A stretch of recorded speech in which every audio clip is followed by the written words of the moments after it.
Na, wer tömmt denn da, der dicke Burghalter? Das ist mir ja immer wieder ein Rätsel, wie Sie da rauskommen ohne einen Herzinfarkt. No, da zementieren Sie sich mal keine Beule in die Hose. Was Hogan angeht, da bin ich immer ein Schrittchen voraus, nicht wahr? Der Typ ist doch hohl wie eine Weinflasche. Sie müssen mich mal aufklären, oder ich krieg einen Blutrausch, nicht wahr? Dem troppt doch die Schubkarre Spione bei mir. Bescheuert. Die Birne ist dem weich. Das steht außer Ich will Frage. auch keine Zeit mehr damit verschwenden. Dafür bin ich mir zu schade. Sie werden sich sofort wieder erheben oder mir fliegt ein Draht aus der Mütze. Nur alles Gequatsche bei so einer Frau ist doch verschwendete Zeit. Hier werden Sie nicht wieder eine Beule in die Bauchbinde hauen. Nicht nur, dass Sie meinen Cognac aussaufen, Sie wollen doch meine Männer haben. Und da werd ich Ihnen in die Zwiebel schießen, und zwar bis die Mütze aufgeht. Was sagen Sie denn zu dem Gesichtsloch? Dieses dumme Schwein stolpert über seine Dämlichkeit, findet ein Korn in der Furche und will mir das nur anhängen. Warum sagst denn du nicht? Einer muss doch die Pflaume in seiner Unterhose ersticken.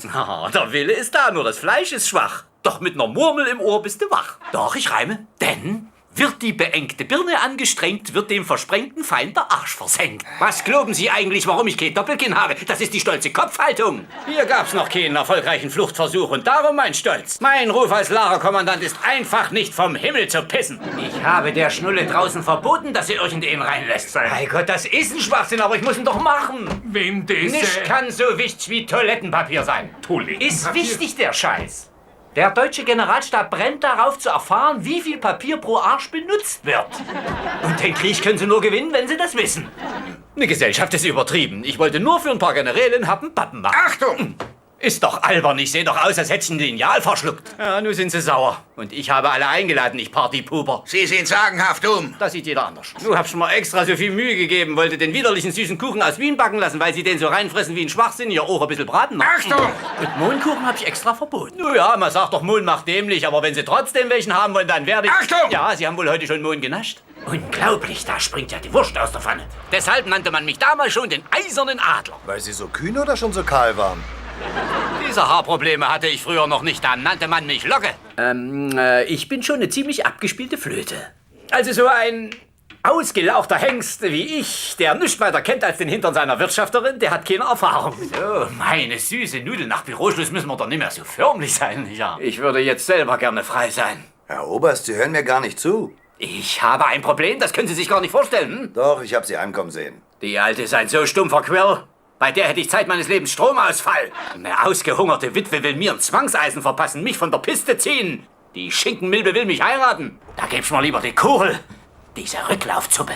Sie kennen die Frau nicht, Sie können sich kein Bild machen. Man kann sie sich schön Geht saufen. mit der Streifenkuh nicht. Wenn Sie morgens aufwachen würden und die lacht Sie mit Ihren Wasserläfzen an, da fliegen Ihnen noch die Tomaten vom Vorabendsalat aus der Schüssel nicht auf. Wenn Sie mir helfen, den Besen im Wellblechkleid loszuwerden, dann kommen die beiden Gefangenen frei. So schlage ich die Puderzippe vielleicht los. Warum nur wurde ich als ein so erotischer Prinz geboren? Ich soll ihr sagen, dass die zu alt für mich ist? Und wenn ich die in ihrem Wellblechkleid sehe, bei mir das große Kotzen kommt? Heute werde ich sie frisch machen. Sagen Sie ihr, ich bin beschäftigt, die soll ihre Plörre alleine saufen. Aber eins müssen Sie wissen. Bevor ich mein Pulver umsonst verknalle, häng ich mich lieber als Glocke auf. Also, dass Sie sich von mir angezogen fühlen, das spricht ja wohl nur für Ihren guten Geschmack. Das ist so wie mit den Motten und dem Licht, nicht ja? Und den Fliegen auf der Scheiße. Und Sie haben ja Kraft wie ein Ackergaul. Danke, Wilhelm. Aber als Frau möchte ich lieber was Doofes und was Jüngeres. Hier wird nur einer gefoltert und das ist der Koch, wenn er die Bämmen zu dünne belegt hat. Oh, sagen Sie lieber was, der verzieht schon die Popelbremse. Otto von Grubner, das ist ein Kaliber, da platzen die Zwiebeln alleine, wie die Rosen. Und genau, deshalb werden Sie auch den Krieg verlieren. Wir haben die Munition und ihr habt nur Toaster. Wenn meine Wirtschafterin bei mir sauber macht, redet die auch immer sowas. Redet immer von ihrem roten Erdbeermund. Ich weiß nicht, was sie meinen, denn ihre Lippen sind meist blau. Nur ein Hüftgürtel von der Kalinke hat sich mal im Auspuff gewickelt. Scheiß Hüftgürtel, daran hab ich mir schon die Finger verbogen. Die soll ja gar keinen tragen, wenn sie bei mir ist. Meine Kalinke hat sogar Fieber in ihrem schwarzen Besen. Ach, die Kalinke stand neulich über mir im Bett und bürstete das Bild ab und da fiel die auch um. Wenn die Kalinke, das ist seine Wirtschafterin, besonders gut gebürstet hat, dann ist Klink morgens allerbester Laune.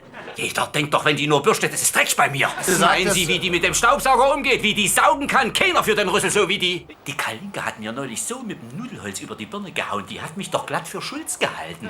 Warum sollte ich den Schlüpper verschenken an die Kalinke? Wenn die bei mir bürstet, ist es mir wurscht, was die trägt. Wenn die bei mir sauber macht, dann trinkt die nichts. Das hab ich ihr verboten.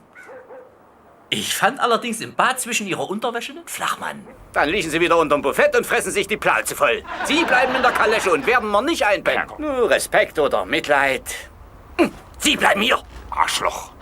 Es gibt eine alte Bauernregel, die besagt, hast du Sonne im Herzen und Zwiebeln im Bauch, kannst du gut ferzen und Luft hast du auch. Und das ist meine Prämisse auch für die Gefangenen, ja. Weil Marlene Schneider kommt eine alte Flamme aus meinem alten Dunstkreis. Die hat sich doch alles gegriffen, was nicht früh genug auf die Bäume kam. Wenn die Bluse aufknüpft, sitze ich in Sibirien. Bei Marlene bleibt kein Ohr trocken. Ich bin ja jetzt attraktiver, als ich mal im Buttelkasten war. In Amerika gibt's sowas nicht. Aber in meiner Familie altern die Männer mit Eleganz, nicht ja? Und je älter wir sind, desto mehr heizen sich die Weiber auf uns an. Der Marlene Schneider, wie bist denn du hierher gekommen? Marlene, du alte, ausgelutschte Gurke, du Zuppelmonster, wie geht's denn so?